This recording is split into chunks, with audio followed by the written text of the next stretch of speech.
Mrs Mehta 20 साल की बेटी आलिया के साथ व्यस्त थीं।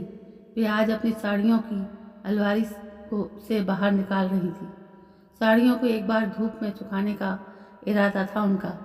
क्या मम्मी, आपने तो सारा घर ही कबाड़ कर रखा है।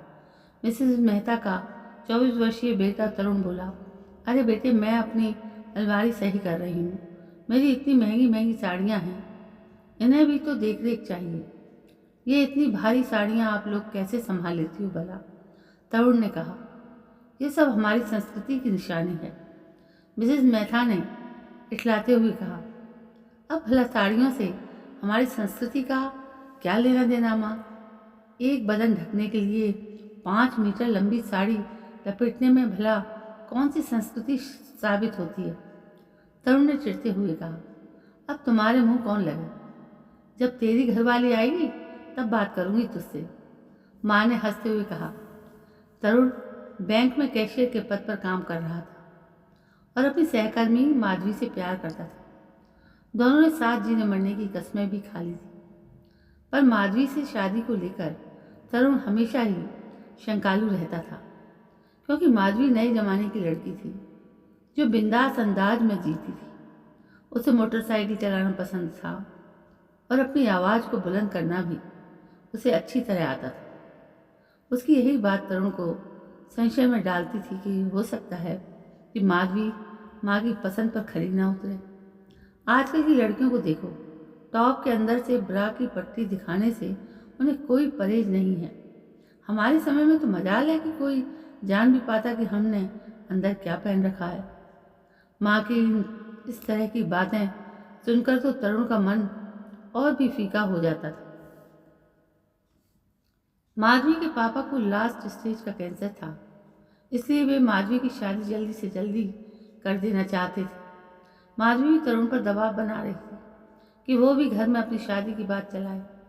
माधवी के बार बार कहने पर एक दिन तरुण ने माँ को माधवी के बारे में बताया और माधवी का फोटो भी दिखा दिया।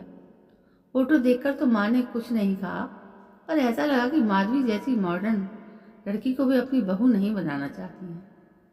माँ, वैसे माधवी घरेलू लड़की ही है। हाँ, उसके नैन नक्श जरूर ऐसे हैं जिससे वो मॉडर्न और अकड़ू टाइप की लगती है। माधवी की तारीफ का समा बांध दिया था तरुण के पिता तो बचपन में ही गुजर गए थे। तब से लेकर आज तक मिसेज मेहता अपना जीवन आलिया और तरुण के लिए ही तो गुजार रही हैं। तरुण की माँ उसकी हर पसंद और नापसंद का ध्यान रखती थी। जवान होते बच्चों की भावनाएं बहुत तीव्र होती हैं और अपनी इच्छाओं को पूरा करने के लिए वे कोई भी कदम उठाने से पीछे नहीं हटती। माँ ने आलिया से सवालिया नज़रों में ही पूछ लिया कि ये लड़की तेरी भाभी के रूप में कैसी लगेगी। आलिया ने भी इशारों में ही बता दिया। आलिया के इस खामोश जवाब का मतलब माँ अच्छी तरह समझ गई थी। आलिया वैसे भी अक्सर खामोश ही रहती थी। उसकी इस खामोशी को लोग घमंडी की उपमा देते थे।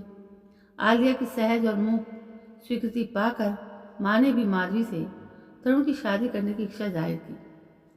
तरुण खुशी खुशी 2 दिन बाद ही माधवी को घर ले आया। माधवी आज पीले रंग के सलवार सूट में थी। उसने अपने बालों को खुला छोड़ा हुआ था, जो बार बार उसके माथे पर गिर जाते थे, और जितनी बड़ी अदा से सही करती थी। वो माधवी से माँ ने 2-4 सवाल जवाब किए और उसके घरेलू हालात के बारे में जानकारी हासिल की। माधवी ने उन्हें बताया कि घर में उसके माँ बाप और माधवी ही रहती है और पापा कैंसर से पीड़ित है, इसलिए घर चलाने का जिम्मा भी उसी पर आ पड़ा है। इसी प्रकार की औपचारिक बातों के बाद माधवी ने माँ और आलिया से विदा ली।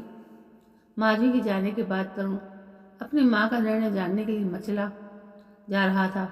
माँ ने इस सस्पेंस को थोड़ी देर बाद बनाए रखना उचित समझा, लेकिन तरुण की हालत देखकर उन्होंने हंसते हुए इस रिश्ते के लिए हामी भर दी।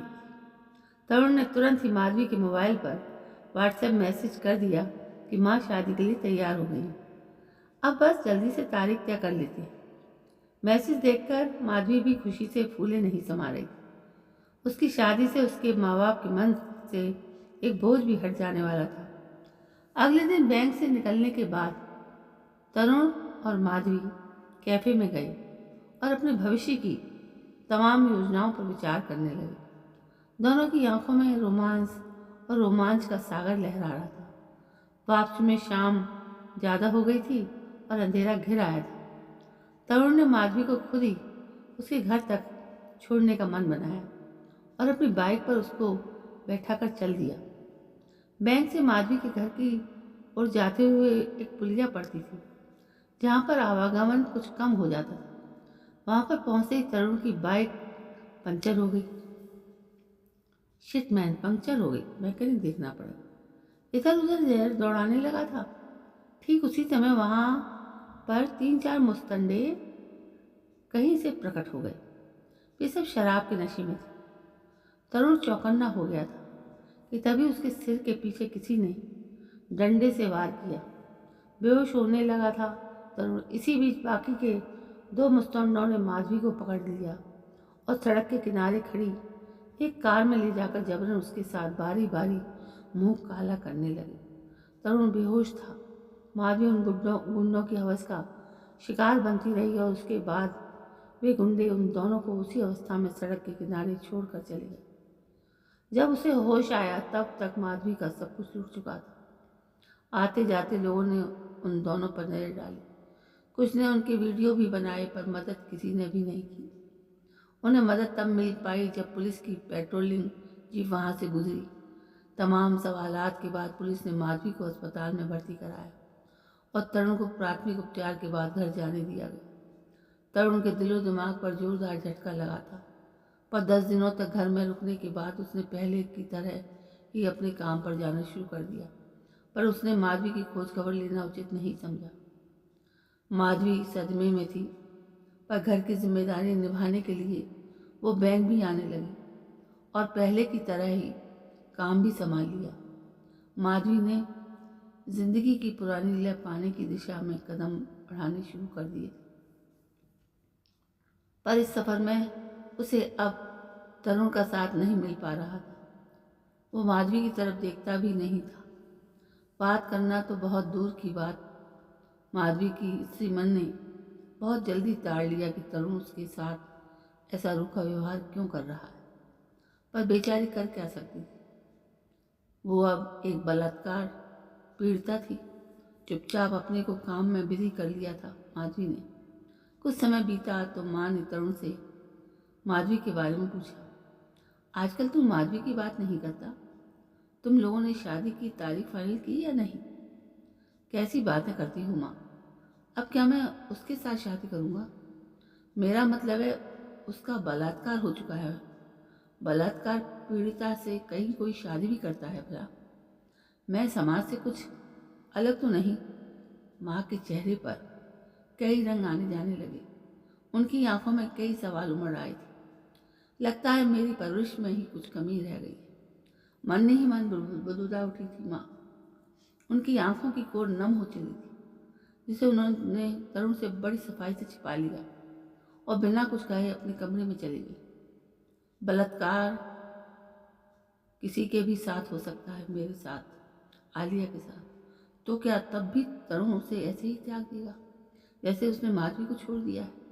हाँ, एक पुरुष ही तो है वो, जो हमेशा ही दूध का धुला होता है।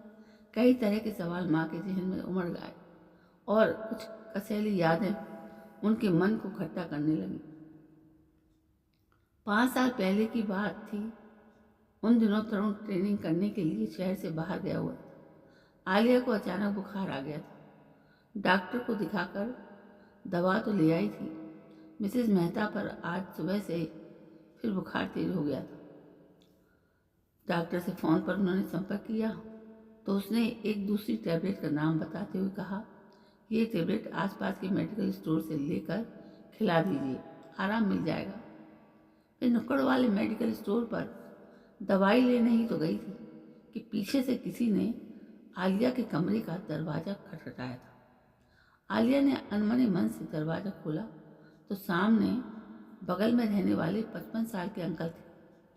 अंकल को ये पता था कि आलिया घर में अकेली है और इसी का लाभ उसने उठाया।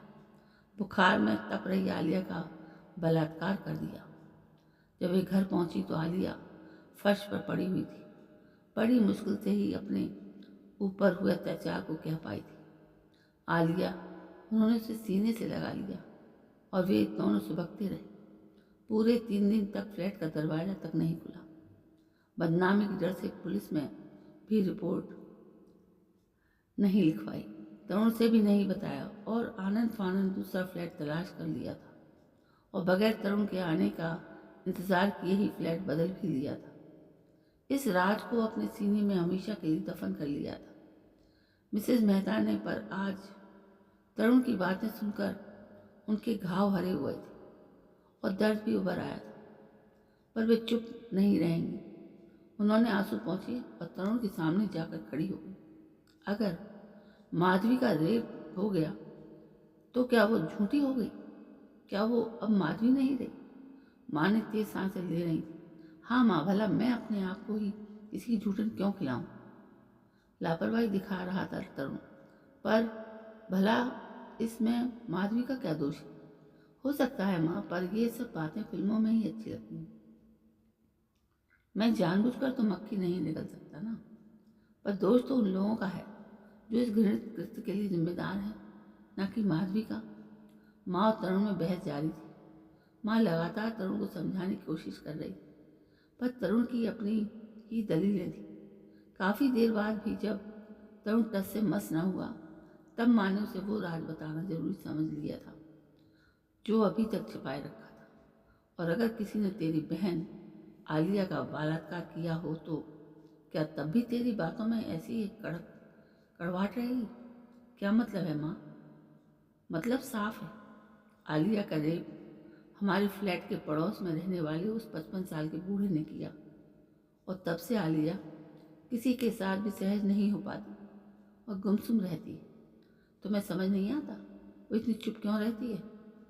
अब क्या उसमें आलिया का दोष है? क्या हम आलिया को सिर्फ इस बात के लिए छोड़ दें कि वो किसी पुरुष की वैसी मानसिकता का शिकार हो चुकी है? माँ लगातार बोले जा रही। इस समय वे सिर्फ तरुण की माँ नहीं थी, बल्कि उन तमाम औरतों का प्रतिनिधित्व कर रही थी जो बलात्कार की शिकार होती हैं। तरुण कोने में खड़ी आलिया की तरफ बढ़ा। आलिया की आंखों से आंसू बह रहे थे। तरुण को आता देख वो झट से कमरे में घुस गई और भड़ाक से दरवाजा बंद कर लिया। तरुण कभी रोती हुई माँ की तरफ देखता तो कभी आलिया के कमरे के बंद दरवाजे की तरफ। उसके दिमाग में माधवी का चेहरा घूमने लगा था। अगले दिन शाम को बैंक से तरुण का फोन आया। माँ, मुझे आने में देर हो जाएगी। आज मैं और माधवी मैरिज प्लानर के पास जा रहे हैं अपनी शादी की तैयारी के लिए। तो दोस्तों, जब माँ ने उसे समझाया तो बात समझ में आई, क्योंकि माधवी का वास्तव में कोई दोष नहीं था। अचानक से कहीं से मदमस्त लड़के आए और ज़बरदस्ती उसके साथ रेप किया और उसे खराब कर दिया, जिसको तरुण सहन नहीं कर पा रहा था। दोस्तों, ये कहानी आपको कैसी लगी? यदि कहानी पसंद आई हो तो प्लीज़ मुझे कमेंट करके ज़रूर बताएं। कल मैं एक और नई कहानी लेकर आपके सामने प्रस्तुत होती हूँ। तब तक के लिए जय हिंद, वंदे मातरम।